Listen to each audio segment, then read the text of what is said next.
the long run, passivity won't pay off. It never pays off. If you want a life of meaning and transcendence, you're going to have to move. Aggression doesn't have to be toxic or damaging. Healthy aggression risks. It builds new things. It breaks through barriers. It's the key to living a life that matters. I'm Brian Tome, and this is The Aggressive Life.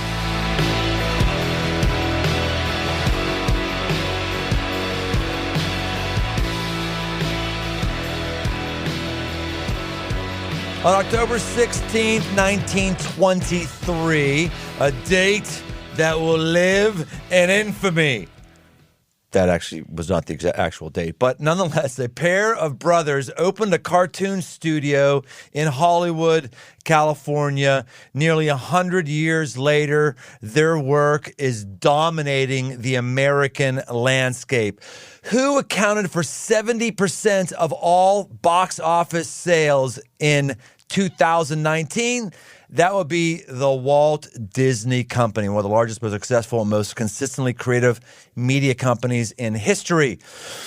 Well, we have a treat today. I just happened to bump into somebody who was at this most senior level at Walt Disney. I mean, of course, that's just normal. Who do I have here? I have Jody Dreyer.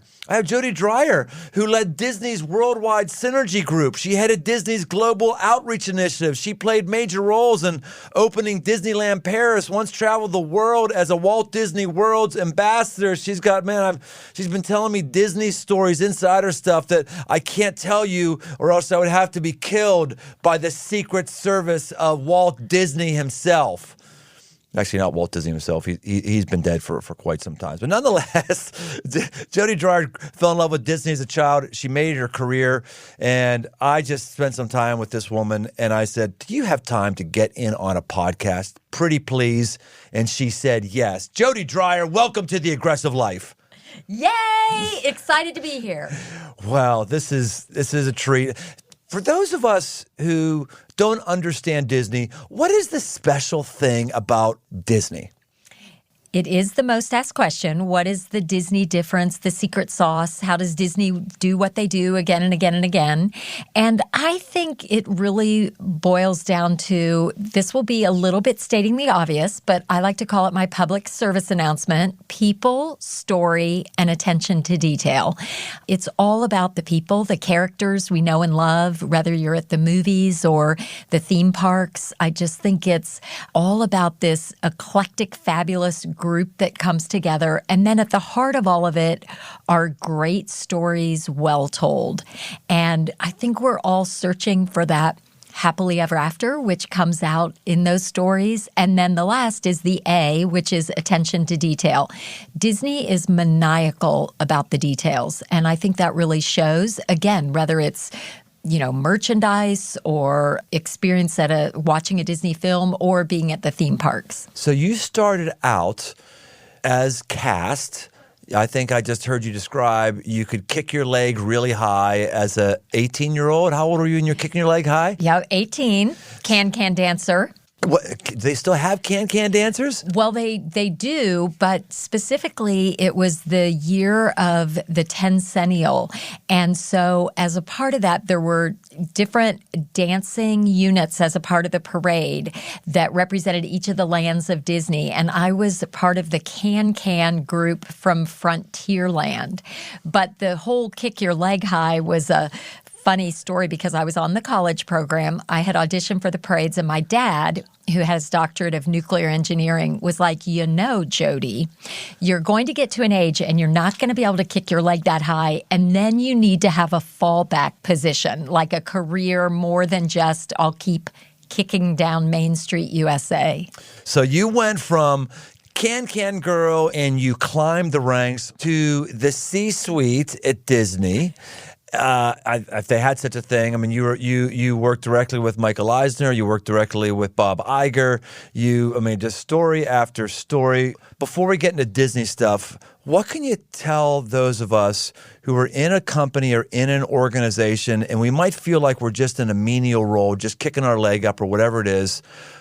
What do we need to learn from you in terms of how to go further? Well, I think first and foremost, there isn't a menial role in all of us. One of the things at Disney, and I should stop by saying I'm not at Disney any longer. I'm not a cast member. So we're going to get the dirt. But I was there for 30 years, and I had 22 different positions. And what I learned is that there isn't any position that isn't all a part of the show. And Disney has terminology where when you come on board, you're a cast member, and it's all done around show terms. So you're a cast member and you have a role in the show, but every role is vital. So to answer your question, I think what is important is to realize that your role is important to the show and that you do the best that you can, but you're a part of this bigger team, some backstage, some on stage, some kicking their legs. Others, maybe are counting how many people are kicking their legs or doing finance in the back.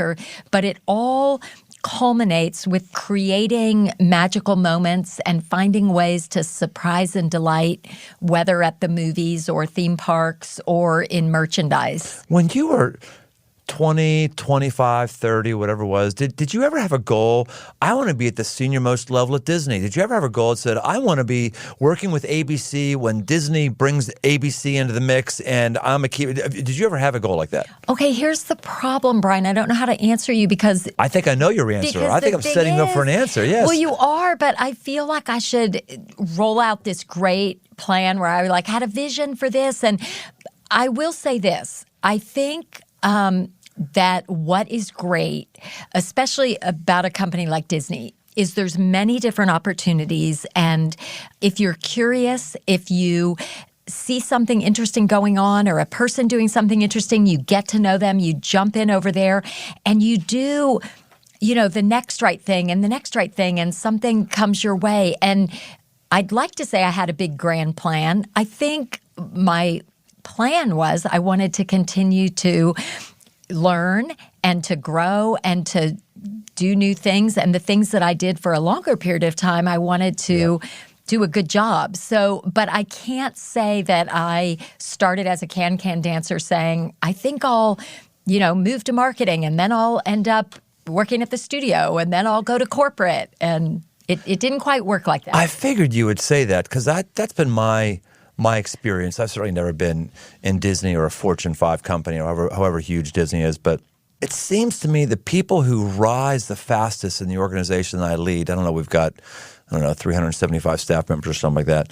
The people who rise the fastest and the quickest, and again, I say rise as if the next job is more important than the least. So sorry. Mundane. There's no mundane jobs inside of anything that's making a difference. None at all. But it seems like the people who get different jobs quickly are the kind of people who are always happy in the job they're in, and they're just put their whole heart into it, and they don't see it as the next step to where I want to go. They just love it. And then you come to them and say, hey, we'd like to do this. And they'd say, really? You want me to? Oh, okay, I can think of that. And they just go fast. Well, the best example for me was one day there I am at Walt Disney World. I'm in marketing, and my boss calls me in, and he's like, hey, do you want to go over to Disneyland Paris and be a part of the grand opening team? I'm thinking, well, I wasn't even smart enough or wise enough to say, exactly what would I do? How long would I be there for? You don't even ask those questions. I just thought, that sounds amazing. And a week later, there I was trying to figure it out. And in retrospect, probably great that you didn't ask all those questions, or you might not, jump on that journey. But you're absolutely right. And ironically, what I majored in college and the job that I really did start at Disney thinking this will be a great job, I was not very good at the job in advertising, and B, I wasn't really suited for it. So it is funny that, where we think we might go, then God surprises us in amazing ways. And if we just attach ourselves to great people and look for opportunities and enjoy where we are and work hard, it does move us in directions that we might not ever imagine. I just sat in I sat someplace where I was hearing some of Jody's wisdom, and I was feverishly taking notes on stuff that she was saying. I just It's really, really good. One of the things you quoted something that I think it was Walt Disney said. You can correct me if I'm wrong. He said, "I like when everyone knows we failed, because if they don't, it wasn't a big enough idea to get any attention." Yeah, well, no, it's that whole notion. And I also, in my, I never knew Walt. I'm not quite that old. But you knew Roy. I knew Roy, his nephew, and gained some great wisdom from Roy. Oh, yeah, I knew Roy. I knew Roy Disney, too. Yeah, I did. And also Abraham Lincoln. But continuing that forward, I had a boss at Walt Disney World, Tom Elrod, and he was like, we're going to try it. And when we fail, we're going to fail big. And so it was something that with Walt carried on. And the point was, it's that whole idea of being all in. I think so often we put our toe in the water. It's why I like roller coaster terminology so much. I'm always talking about roller coasters and getting in line, and people fear the line. They think, oh, I'm going to have to get in line. Do I want to wait that long? The coolest stuff happens in line. It's when we get excited, we wonder, am I going to scream? What's going to happen? It's all going to be fabulous. But you have to get in line. You have to be all in. You have to go for it. And then you get the roller coaster. You get, without a hill, there is no thrill. You go up and then you come down and then you're with your pals and you're having a great time. And I think without any hill, there is no thrill. There you go. That's great. Take it to the bank.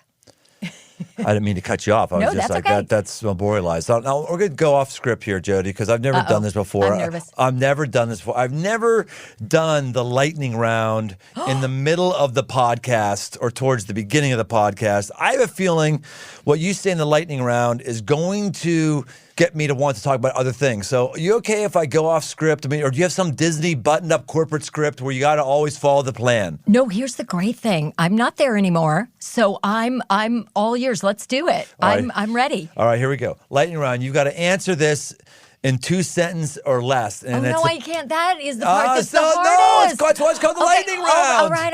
I'm in. You're going to get the opportunity to talk a lot. No, okay. My husband made you do this because he's always like, can you ever give a short answer? I'm like, no. Okay, there you go. There we go. Ready? Favorite park? That's mean. That's like picking your children. What's so hard about that? That's not even 2 sentences. That's like 2 words. Disneyland Paris, beautiful. Tokyo Disney, crazy, amazing, different than any other park. Walt Disney World, first park I went with my family. No, this is not. You're not the rules. No, I'm not doing it. I'm asking you the favorite park. Okay, not next. Wow. Next question. All right. Number one thing Disney can teach us about work.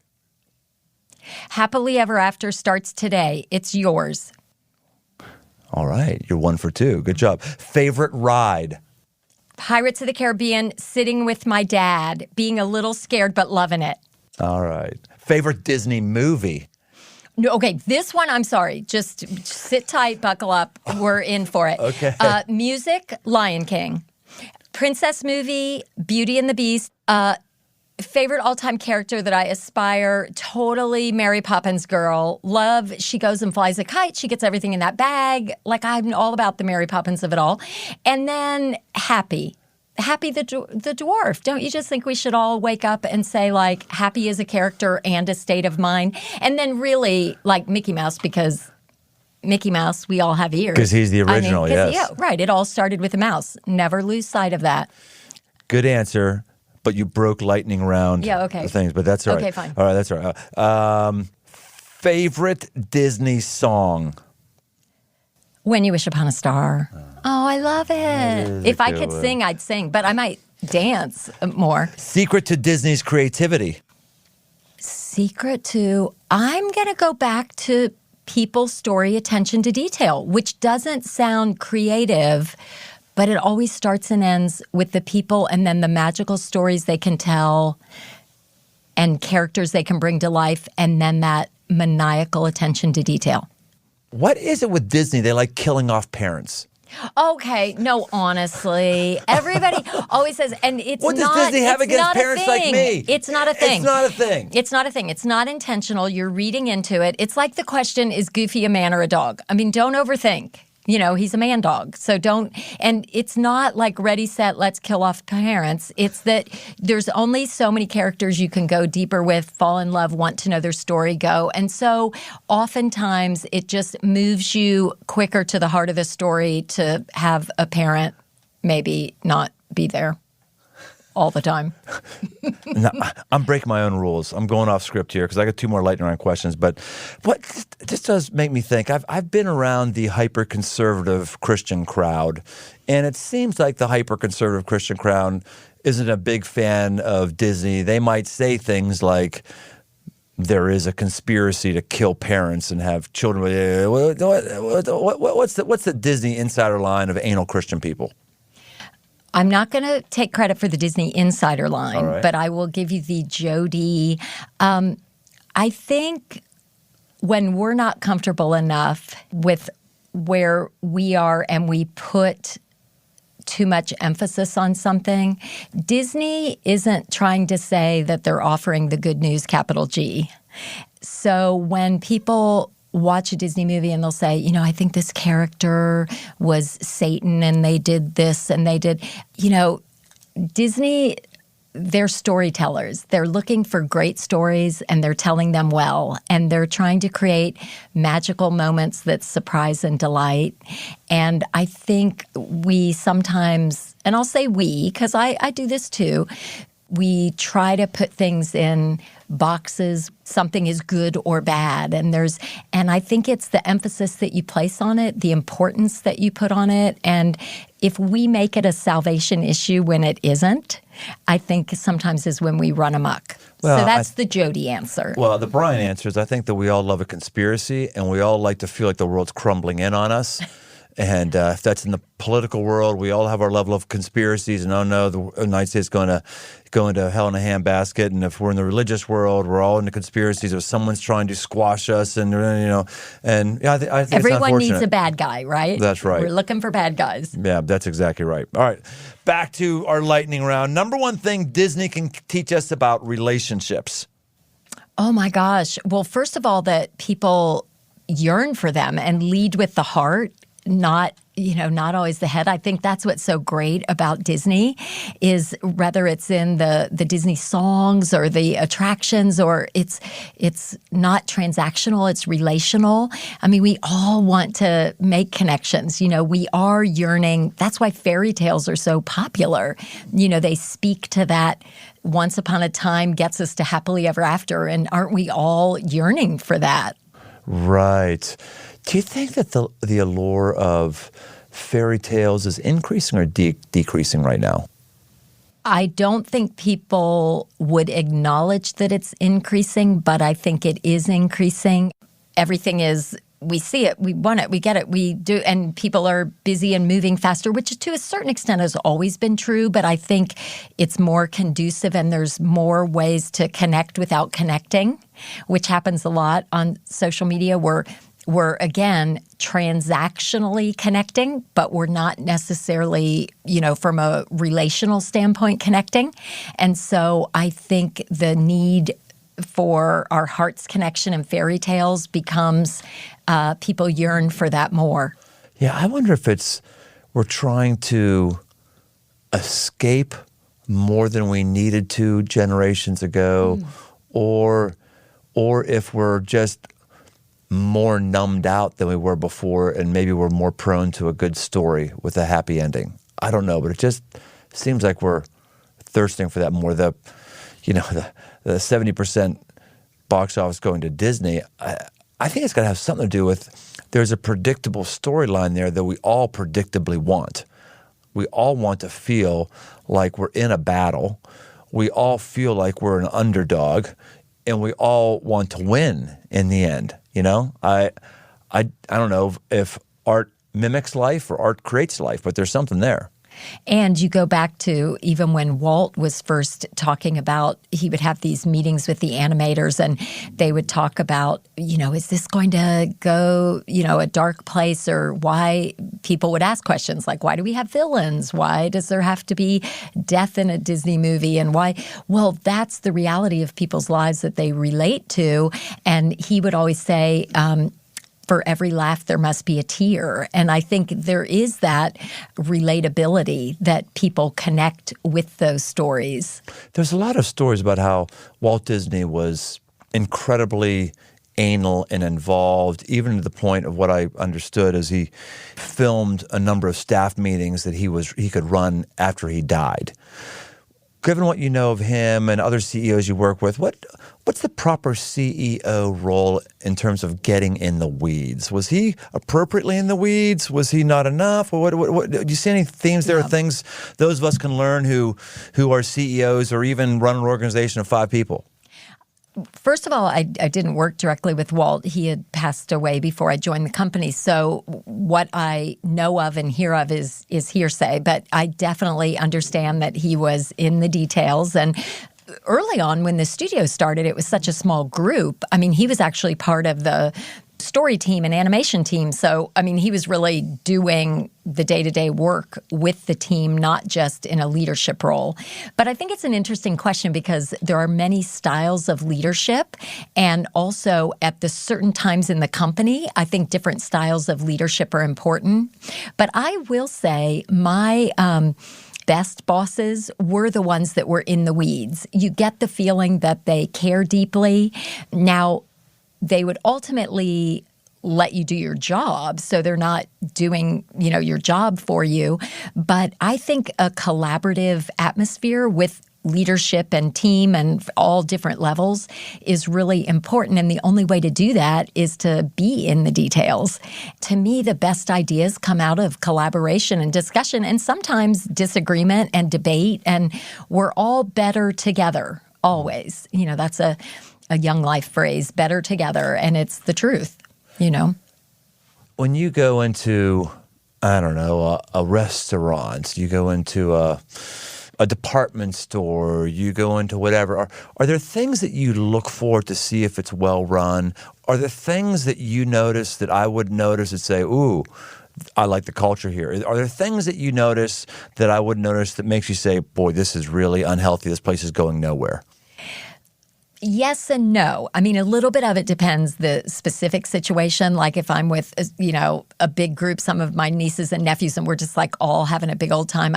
Unless something's really run amok, I might not notice as much. But oftentimes, again, it's the details that will make me pause. Also, people's behavior.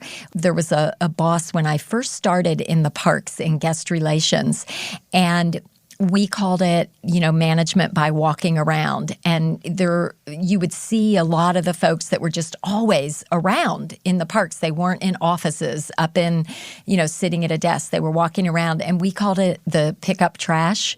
And there was never any level of, if Bob Iger, if Michael Eisner, if somebody was at the park and you see trash, you pick it up and you put it away. And so seeing people, like at the time when I started with the company, some of the people that I would see doing that were like my boss's boss's boss's boss's boss. And when you see that level, picking up trash, it sends a message to you. Like, that's what we all do. That's all of our jobs. And so this is a very long answer. This is a Glad good answer. it's not lightning round. This is not the lightning round. Yeah.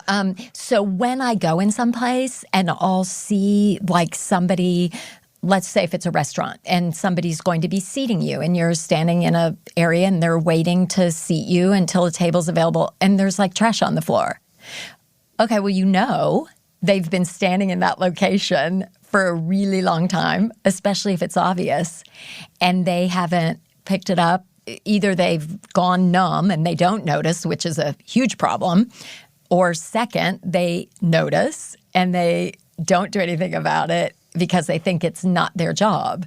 Yeah. And so those kinds of things, I think the details stick out to me, especially the ones that Disney was maniacal about. We were laughing earlier. I was telling you about the 2-finger point, and the 1-finger point especially at a person was like a big Disney as in, technical foul. Where's the bathroom? And over there, no 1 finger pointing over there. Right, 2-finger pointing because it's so much more. Or you can do a full hand gesture, but never the 1-finger point. So it is funny because when people 1-finger point, I kind of there's just like that moment where I'm like, whoa, especially if somebody does it at me in Like my right face. now? Like right now? Yeah, I feel a little bit like, and oh, flicking it back and Brian, forth. you're killing me. Yeah. So anyway, I just think, little things that have been programmed, I definitely notice. And then the bigger things, it depends the situation as to how much it can ruin. But the one thing that I do really value and notice is what we used to call service saves. When you're having some kind of guest service, something is a problem, or we used to say we never had problems, we had opportunities. And if something didn't go as planned, sometimes the sun shines brightest in the clouds. So we always looked at those as huge opportunities to jump in and, turn that frown upside down, or, make some magic happen. And, it sounds happy clappy, but I think if I have an experience, let's say at a restaurant or in a retail experience where something doesn't go right, how the response does make me think a lot about A, doing business with that, company again, and B, their success. I just think it says a lot about how they're wired, how they're trained. It sounds happy clappy, but I'm also kind of double checking why I even use that phrase as much as I do. It sounds happy clappy. I'm kind of ashamed that when something is happy clappy, I find some reason to be down on it. I mean, you were just, I wish people could see this on video. You are an effervescent woman who beams joy, who beams countenance. The Bible says the fruit of the Spirit is love, joy, peace, patience, kindness, on it goes. You're just smiling like a butcher's dog right now, right? Can you write that down? I need that encouragement daily. You are. You've got an infectious joy about you that's really, really winsome. And maybe that's your book. Your book, I love the title. I haven't read it, but your title, Beyond the Castle, where you talk about the fact that we're all wishing for our own happy ending. Talk to me about, what does that mean? Your home happy ending? How that ties into your joy that you're exuding right now? Just schools, because I tell you what, we've got a lot of us who are sourpusses. And it's not just because we're sourpusses, it's because our culture is beating us down. Our culture is sucking the life out of us. Our culture is like a Sears wet dry vac. Going, yeah, the only thing I'm going to call you out on that is we are the culture. So that's the interesting thing, because it's easy to go, the culture did this to me and the culture did that. Okay, well, if we want to try to be different, we want to try to think about something a different way, it's like that mirror where you look into the mirror and underneath it says, the magic begins with me. And again, I think people oftentimes, when it applies to Disney, they go, but it's all different at Disney. But it really isn't. I mean, it's people. It's people serving and being served. It's people sharing great stories well told. You can really apply that to anything. So I think back to the roller coaster, it doesn't mean that there aren't ups and downs, but how are we living into that? And we were created for celebration. We carry our life around, and even I'm going to say, I'll take this on too a little bit, our Christianity, like it's this burden. I'm so burdened. When we were created for celebration. I mean, we of all people should be excited, and we've got happily ever after. We got it. We own it.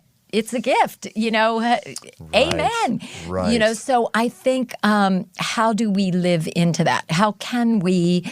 It is true. It is true. Like those of us who are believers, it's almost like we feel guilty if we're happy. It's almost like if I don't have this burden weighing me down, then I'm unusual. So how's life going? Oh man, busy. Hard, So keep speaking, sister. You're ringing our bell. And not to mention, I think happily ever after that's why one of my favorite that I came up with was happily ever after starts today. And what does that look like in everyday life? I think we think about once upon a time, and happily ever after is the last page of the book. And I think we need to reprogram ourselves to think happily ever after. What does that look like, claiming that today? Because we have it. We have it. And again, not denial, not not being serious about life and things that require serious thought and seeking wisdom, and all those things are important. So I don't want to get, the hate mail that's like, oh my gosh, she doesn't understand, what I'm going through. I get that, but I also think we are walking through those hard times. We're in there together. We're on. So what can we do, and how do we do it to offset that in a way? And some of it is being present and celebrating the moments and living the way God created us to live. And, we're supposed to be celebrating. All right, lightning round. You got one more minute. Oh my gosh, here we go. No, but you control it. You got one more minute. Is there anything else we haven't talked about that you'd like to pour into our listeners? Anything you feel people need to hear that I haven't asked you? It's a continuation of the happily ever after starts today. Don't overcomplicate. Show up. Show your character. There isn't one character. We're all different characters. Be the you want to be. Find your character, mine your character, and just, get all in. Get in line. Grab a pal. Sit back. Store your personal belongings. Hold on tight. Enjoy the ride. Scream.